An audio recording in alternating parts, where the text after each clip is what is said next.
تو اس مٹی سے اللہ تبارک و تعالی نے آدم علیہ السلام کی تخلیق کی، آپ کا پتلا تیار کیا۔ پتلا جب تیار ہو گیا تو ظاہر ہے کہ ابلیس بھی سارے تماشے دیکھ رہا تھا، اور اس کو یہ جلن بھی تھی کہ اللہ تبارک و تعالی اس کو اپنا نائب بنا رہے ہیں، اور یہ ملائکہ کا استاد بھی بنا ہوا تھا ابلیس۔ یہ آیا اور آ کے اس نے آدم علیہ السلام کی ناک کے ذریعے سے اندر داخل ہوا اور پورے بدن کے اندر گھوم کے باہر نکلا، اور باہر نکل کے قہقہ لگایا، ہنسا، ملائکہ نے کہا استاد جی کیا ہوا، خیریت ہے؟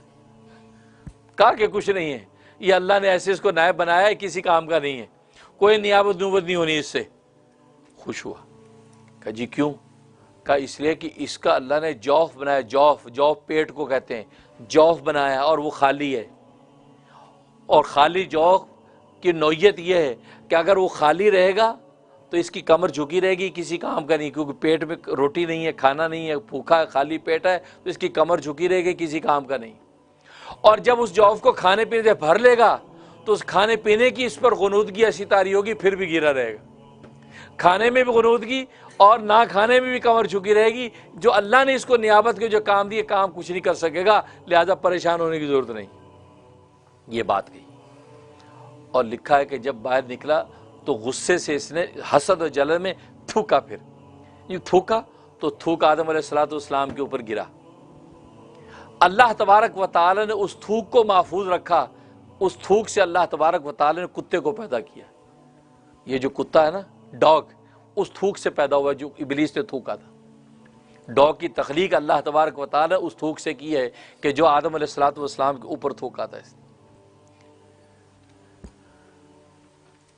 آدم علیہ السلام کی تخلیق جب مکمل ہوگی تو تھوڑی سی مٹی بچ گئی، مٹی جو بچ گئی، اس بچی مٹی سے اللہ تبارک و تعالی نے کھجور کا درخت پیدا کیا، کھجور۔ اس لیے حدیث میں نبی کریم صلی اللہ علیہ وسلم فرماتے ہیں کہ کھجور تمہاری پھوپھی ہے، کھجور کا اکرام کرو، اس لیے تو کھجور تمہاری پھوپھی ہے، کیونکہ آدم علیہ السلام سے جو مٹی بچ گئی تھی اس سے کھجور کا درخت پیدا ہوا ہے، لہذا اپنی پھوپھی کا اکرام کیا کرو۔ کھجور پھوپھی ہے۔ اور اللہ نے دیکھو کھجور میں خاصیتیں کیسی رکھی ہیں کہ کھجور فل ڈائٹ ہے، آج کی جدید زبان میں فل ڈائٹ ہے، آپ صرف روزانہ کھجور کھاتے رہیں، پانی پیتے رہیں، آپ کو کسی قسم کی اور کوئی خوراک نہیں چاہیے۔ اللہ نے کھجور میں ایسی خوبی رکھی، اس لیے کہ آدم علیہ السلام کی مٹی ہی سے تو بنی ہوئی ہے، تو گویا کہ اس انسان کی جسمانی تخلیق ہی کا حصہ ہے کہ لہٰذا انسان جب کھجوریں کھاتا ہے، پانی پی لیتا ہے، اس کی زندگی رواں دواں ہے، اس کو کسی قسم کی کوئی کمی نہیں۔ ایسی خوبیاں اللہ نے کھجور میں رکھی۔ اور نبیذ تمر، خود نبی کریم صلی اللہ علیہ وسلم نے صحابہ کو بتایا کہ تم شراب کے ذریعے سے جس قوت کو حاصل کرتے تھے، تم نبیذ تمر سے اس قوت کو حاصل کرو، اور جو کہ حلال ہے۔ اس کا طریقہ یہ، 4-5 کھجوریں، 4-5 چھوارے، وہ تم رات کو 1 گلاس پانی میں ڈال دو اور صبح نہار منہ تم اس پانی کو پی لو۔ فرمایا کہ جو شراب سے تم قوت حاصل کرتے ہو تمہیں اس نبیذ تمر سے ملے گی۔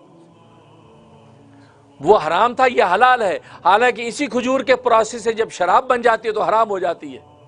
لیکن فرمایا کہ نبیذ تمر اگر تم استعمال کرو گے، چنانچہ سردی ہو گرمی ہو، گرمیوں کے اندر عام طور پر نبیذ تمر کا اہتمام کیا جاتا ہے، اور انسان جب کرتا ہے تو انسان کو ساری قوتیں حاصل ہوتی ہیں۔ چنانچہ 3-4 چھوارے لے کر اس کو توڑ کے گٹھلی سمیت گلاس میں ڈال دیں اور وہ ڈھکا رہے، صبح کو نہار مجھے کھجوریں چبا لو اور گٹھلیاں دفنا دو اور پانی پی لو، قوت ہی قوت ہے۔ تو گویا کہ یہ پھوپھی، یہ کھجور، یہ ہماری پھوپھی جان، تو یہ اس مٹی سے جو مٹی بچ گئی تھی اس سے اللہ تبارک و تعالی کھجور کو پیدا کیا۔